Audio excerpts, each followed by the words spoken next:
What's going on, guys? White Fox 1225 here with another video. Today I'm going to give you guys my review of the new Dark Brotherhood expansion for the Elder Scrolls Legends. The expansion adds 40 new cards as well as a new single player story. The single player is pretty lengthy, I'd say it's about as long as the original was. So let's talk about that first. The story pretty much takes the single player and improves it in every aspect possible. First off, the missions now aren't linear, you can do them in pretty much any order you want.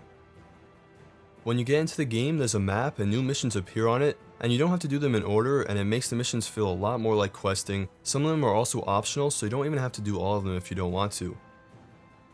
For example, at one point in the game you have to kill this cult leader, and you could go right to him and try to assassinate him, but the fight is pretty hard. But you could do the side mission where you get a disguise that will make the fight a lot easier, but that quest is completely optional and you can do it however you want to. There's also still choice in the story. For example, at one point you have to accuse someone of being a traitor, and there's 3 different people to choose from, and you can actually make the wrong decision. And that mix of freedom and choice just makes the game feel almost like an RPG and a card game at the same time, which is really fun, and I think they did a really great job with it. Every match in the expansion is really unique and it has some sort of quirk to it. I'm not lying when I say there's not a single regular match in the whole expansion. They all have different lane effects or different tasks that you have to do in order to win. For example, sometimes there's timed assassinations where you only have 10 turns to kill your opponent. Sometimes you have to do stealth where none of your cards can die before the game ends. And the matches really never felt repetitive because each one has a different rule set, and it made them a lot more fun and engaging.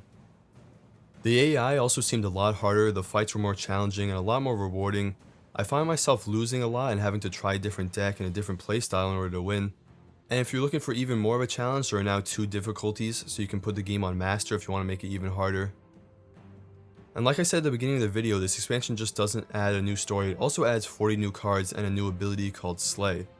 Slay gives you rewards for killing enemy creatures. I enjoyed it a lot, it was a pretty good addition to the game. And all the cards are pretty great. I think no matter what your playstyle is, you'll find a card that is different from what you have and will fit into your deck and work pretty well with what you're trying to do.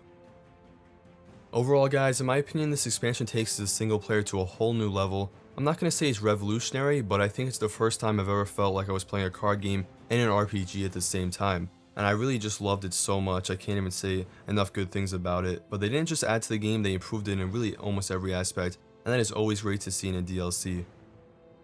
If you guys want to pick up the expansion, which I definitely would recommend you do, you can buy the whole thing for about 20 bucks, or you could buy the 6 maps individually with in-game gold. I would definitely recommend you pick this up, and pick Legends up if you haven't already. It's free to play, so you really have nothing to lose. Anyway, guys, that's pretty much it for the video. I hope you enjoyed it. We'll continue covering Legends and the Elder Scrolls Online, other MMOs and RPGs, so if you want to see that content, make sure to hit the subscribe button. If you guys liked the video, give it a like. If you guys want to buy a t-shirt, I'm still selling it for 10 bucks. Thank you so much for watching as always, and I'll see you in the next one.